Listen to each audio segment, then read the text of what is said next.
संत महात्मे आपण ज्या कल्याणाच्या कल्पना मांडतो त्याच्या कैक पटीनं जास्त आपलं कल्याण करून देत असतात। या संताचे हे देणे कल्पतरुहुनी दुणे, परिसा परिस अगाध जेणे, चिंतामणी ठेंगणा।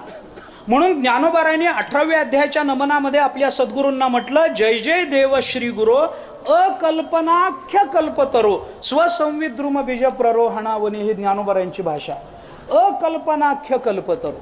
म्हणून ज्ञानोबारायांनी त्या संतांकडे प्रार्थना करताना कल्याणाच्या भूमिका मांडल्या नाहीत, पण संतांचं वर्णन करताना म्हटलं, चला कल्पतरूचे आरव, चेतना चिंतामणीचे गाव, बोलते जे अर्णव पियुषाचे, चंद्रमे जे अलांछन, मार्तंड जे तापहीन।